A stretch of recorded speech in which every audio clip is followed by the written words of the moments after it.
Nu, kaip jautiesi grįžęs į YouTube'ą? Labai gerai. Labai gerai. Taip. Aš tai džiaugiuosi labai komentarais visais.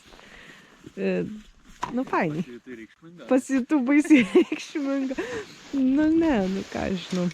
Tai žodžiu, tie džiaugias žiemos malonumais, o mes bandysim čia karvės per mišką atsivesti.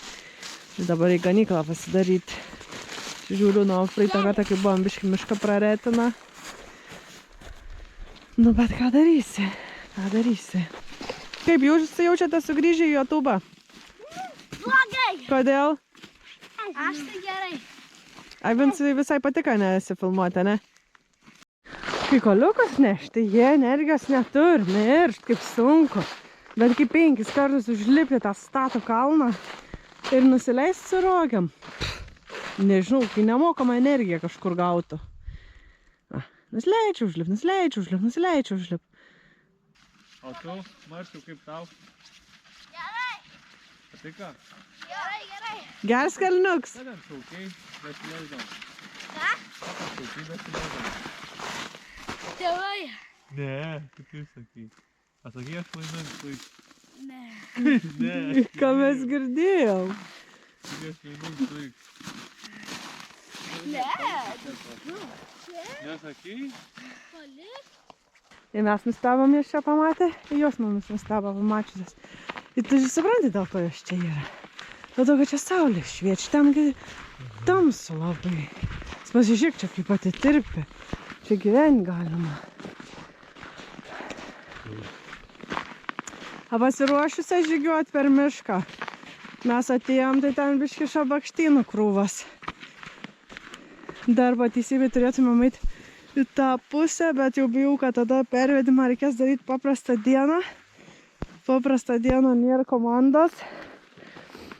Tai, jau vis tiek ten tiek, kiek turim pievų, tikrai užteks išbūt, nežinau, kada, iki kol galimybės leis. O tik kai prasideda. O ne, neįsijauskit per daug. Vaikai, viskas jau, pasiruošiam dirbti.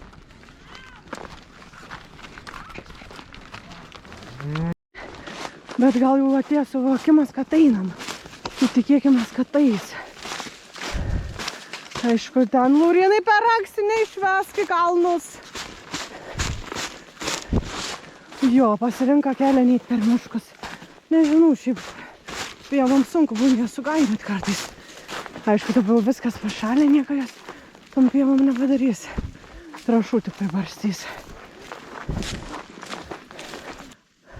Žiauri sunkiai atvedimas buvo. Kažkaip visi paskutiniai mūsų tie vedimai beprotiškai sunkus. Ir aš nesuprantu, ką mes darysim, kaip mes jas parsivesim žiemą.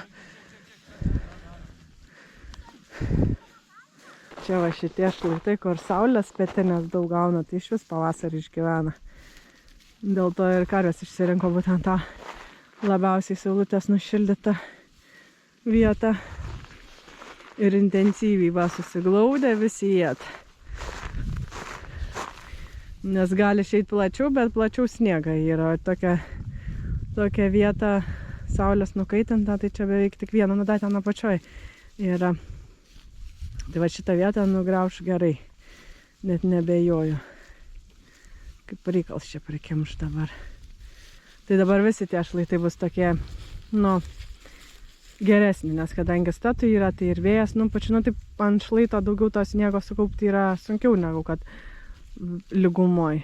Tai dabar, aišku, tos ganyklos bus kaip ir geresnės, bet jau sąlygos, ko gero, vis prasties vis labiau.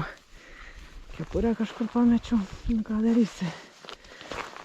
Tai tik kepurės pamesti, tokias pėdas būtų. Išlindo visas, aš paeglę šiaip atvažiavau. Nu, iš tos pusės ateinu, tik tą kalną matau. Ir atrodo, kad čia nei gyvos dvasios nėra ta pievai. Bet ne, va, pradėjo visas lysti. Lyst pradėjo, teisim, persikelsim. Ir dar gyvensim čia. Su žuolė burnoj pončka pirmą esi. Pirmą prie kopūsto. Sveikinu. Kaip tu jokingai bėgi šiaip. Ateina ir kiti. Ir tu kopūstų nori, nereik tau. Ir netelpata, ne? Kokia lendrunikė jau, lendrunikė, sakau, perlikė jau ir negauna. Rudis naglas atein visus stumda. Na, tada pončka kitus stumda. Visi turit sutilpti. Bet trumpakojai tik gale gali būti. Aukštakojas gali būti, kur aukščiau yra. O trumpakojai čia, nes vargčiau taip sunku pasiekti. Aha, nustumsi, bet nepasieksi tenai. Jokutė to. Vriedna, vriedna jinai yra. Ai. Reik duoti biškį perlikį. Nėra jūsų čia daug, 9 tesą turit visi tilpti. Užšalė viskas. Bet ten viršai yra šaltinis, tai jis neužšalęs. O dar yra tas faktas, kad čia buvo daug sniego. Ir jos, kai ėda tą žolę, ėda ir sniegą ir jos gert nebenori. Aš atsimenu senais laikais, dar pirmais metais, kai auginom tas karves, skaičiau, kad įmanoma karvėm yra atsigerti, žodžiu, nereikia jom to vandens žiemą, užtenks sniego. Ir aš galvojau, kad taip yra ir kai šienų šeri. Bet ne, taip nėra, kai šienų šeri. Bet va, kai žolę duodi, tai yra. Nes negeria, aš naminiam irgi specialiai prie jų įpyliau. Atėjo pavostė vieną kitą ir nei vieną negėrė. Kaip gražiai jūs atsliūkina to takeliu, bet aš nieko neturiu pasiruošus, man reikia ruoštis pirmą. Supyksit dabar ant manęs. Gali nesilaižyti, įkalčių vis tiek nepaslėpsi. Akivaizdžiai, matos, ką tu darei. Tokia nosis būna tik pas tokius pirskius. Žiūrėk, jisai žolėje, o tu ką ėdėjai? Ką, gerbiamoji, 1,5 metų. Vis dar mamos papa, ne? Ta, žodžiu, mūsų karvikė, kur tada, matava, kuri turėjo atsigauti, nes pavasarį atsivedė dvynukus ir ten labai nesėkmingai. Ir jau ją buvo atsijungus, kai prieš tų dvynukų pagimdymą, kai neteko tų vaikų, matyti ją prisileido. Ir jinai tuo labai naudojas.